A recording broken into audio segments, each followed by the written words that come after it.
a review on the new foundation from Rare Beauty. This is the new line by Selena Gomez. Everybody and the mother talking about it. So I went to my local Sephora and picked these up. Based on the swatches, I thankfully hit the nail on the head with my shade. I'm in the shade 230N. I will have my foundation shades down below pinned in a comment. And for the concealer, I got 190W just because I like a little bit more of a brightness underneath the eye. Mama is, you know, getting a little old. I do feel like this is a tad bit too light, so I would probably mix it with another concealer just a tad bit. But I did wear it on its own today just so you guys could see it in action. So I do really like the bottle, super cute. The foundation's $29, the concealer is $19. And if you're not following me on my social media, all my social media is down below. And also subscribe if you're new to my channel. Girl is trying her best to keep up with doing YouTube videos. So I really appreciate each and every one of you who subscribes. So we're gonna go ahead and try on the foundation so you guys can see what it looks like going on, as well as the concealer. And then I'll tell you guys my whole thoughts on it. So I already have primer on my skin. This is the Fenty Beauty. This is the Pro Filter Instant Retouch Primer. And I am shaking this up. This is very serum-y. It feels like a serum, almost like a little bit oily on the skin. And I am the shade 230N. So I'm just gonna do half of my face so you guys can see what the coverage looks like just on one side. And with this, I feel like it's okay to apply quite a bit to your skin because I am applying it with a sponge. I do prefer a sponge application. It does blend out really nicely with a brush as well. I did try it out with a brush. And you can see how easy it blends into the skin. And for reference, I will have my foundation shades down below if you're somewhere near any of those shades. But I will say, do not trust Sephora's shade finder. It sucks. So here is what it looks like. Here is the coverage. You can definitely see that it is more of a light coverage. You can actually see I have age spots there. I call them my freckles, but I do have a few age spots there. They're peeking through. You can definitely see any kind of imperfection. If you were to have texture, acne, that kind of stuff, you would definitely have to spot conceal and then maybe use this, or use this and then spot concealer on top. It does give like a very dewy glow if you weren't to set it. And I feel like if you don't set it, it's probably not gonna last long on your skin, to be honest. So that is what it looks like right there. So you can kind of see the coverage. It's very natural, very glowy. It's very resemblance of these brands like Glossier, where it's more of like that natural kind of beauty, honest beauty, that kind of brand. So I'm gonna go ahead and finish off the rest of my face. I'm gonna use a little bit of a brush so you guys can see that it does blend in really nicely with a brush as well. I just really enjoy the way this blends in really nicely. It blends in almost like effortlessly. And because I feel like it has that serum-y kind of formula to it is the reason for that. As you can see there, it blends really nicely with the brush. You get a little bit of a heavier coverage with the brush, but I do prefer the sponge. I'm gonna go ahead and just even out my whole skin with the sponge just so I don't look like a crazy person. And then we're gonna do the concealer. So as far as the concealer goes, I do not really care for the little applicator on here. It's more of a little wedge square applicator, and I don't really care for it. I really like more like a regular doe foot applicator. This to me isn't that nice. I only dot, I kind of do the Robert Welch method where I just dot a little bit here and a little bit here and blend it in. I'm going to do one side only just so you guys can see the difference in coverage and how it looks underneath my eyes. So that's what the coverage looks like. If I apply or try to build this up, it starts creasing, it starts caking underneath the eye. So I definitely can't use too much. If you're someone on the more mature side, you have a lot of wrinkles underneath there, you're not gonna wanna apply too much of this concealer.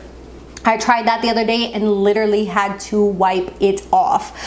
So it gives just a little bit of coverage. If you are somebody who has dark eye dark under eye circles, you know, any kind of pigmentation under there, you're gonna have to use a corrector and then use this on top. This is not one of those full coverage like Tarte Shape Tape or anything like that. This is more like a little bit of natural radiance to the skin kind of look. When I tried to use this concealer with powder on top, I did see that it caked and just did not work well with some of the powders, so that is something else that you have to take into account. I did have to keep playing around, and the best powder that I found was my Everyday Vacay Coconut Setting Powder by Ciate London.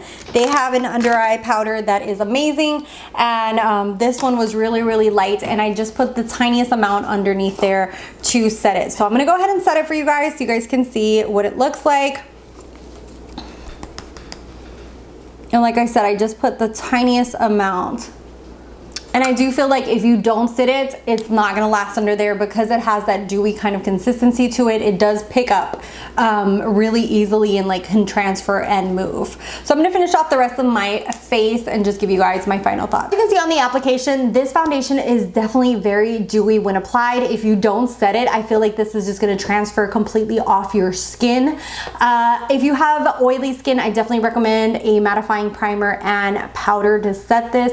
If you have dry skin, I would definitely say use maybe a, you know, not as much of a glowy primer, just because this is so glowy to begin with.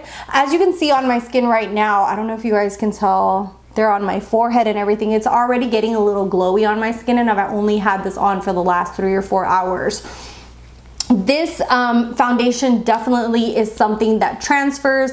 It's not very long wearing unless you're gonna set it and use, you know, something that grips, like a primer that grips to your skin. It's something that definitely transfers even through my day, through my work day. Hopefully you guys will see in the pictures here.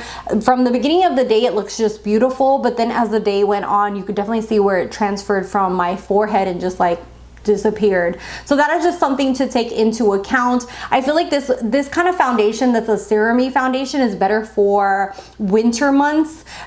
So I think that this was a great time for her to bring it out, because now we're headed towards those winter months, because this during the summer is just gonna definitely just melt off your face. Even if you have dry skin, I could see myself like going out in hot weather and this just like running off. It definitely just transfers completely, so it is something that really needs to be set. So as far as the concealer goes, the concealer gives very little coverage underneath the eyes. Here, because of my camera and lighting and, you know, like reflecting light, you can't really tell, but when you see it in the pictures, you can definitely see that if you had any kind of discoloration, any kind of dark under eye circles, this is definitely going to not cover them. This is very light application. It's very dewy. I feel like this is something for somebody like Selena Gomez, who basically has like flawless skin, just to give you a little bit of coverage and like a little oomph to the under eye area.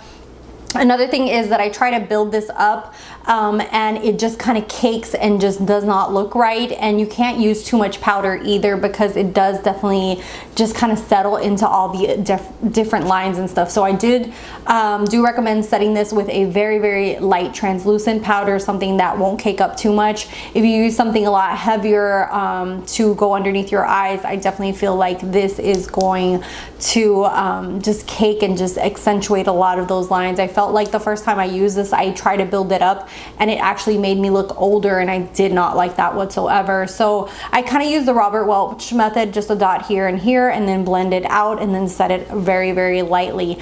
So this is nice, but I feel like if you have any kind of under eye issues, you might have to use a corrector first and then use this. I will continue to play with it, but I do feel like this is something that I'm going to have to combine with a corrector or with another concealer just to make it work a little bit better for me. So out of the two, I do recommend highly the foundation. If you're into those serum-y, more natural looking foundations, the concealer to me isn't like a full must-have. You can try it if you want to, definitely maybe get a sample at Sephora, but it kind of lacked to me because of the fact that I really had to do a lot of work with it, and then on top of that I just felt like it didn't give that much coverage either. So if you're somebody who loves coverage for that under eye area, you want it to look like super smooth and nice under there, this is not it. This is gonna definitely look a lot more natural looking almost like just a thin layer of coverage. So those are my thoughts on the foundation and concealer. I will come back to you guys later on in the week with her other products. Her primer, her setting spray, the foundation, I think one of her lip products, if you guys are interested in that. Let me know if you guys have picked up the foundation concealer. What are your thoughts on it? What kind of skin type you have, and if it has worked for you or hasn't worked for you. I know right now it's kind of hard to test wear a lot of products because of the fact that we're all wearing masks, and a lot of things transfer onto those masks. So yeah, but overall I like it. It's not like my end all be all foundation or holy grail one. I think that, like I said, it will work nicer in the winter time for me, just because I live in a really hot state right now, and we're still almost, I know it's like headed to those winter months, but here in Florida it probably won't get to lower temperatures for a hot minute. So this definitely is not going to stay on my face, and even more so wearing a mask. So I'd love to hear back from you guys. Let me know your thoughts. Thank you guys so much for watching. If you're not subscribed, hit that little red button. I'll have little videos here pop up at the end, and I also have my social media, and I'll talk to you guys in the next one. Bye guys.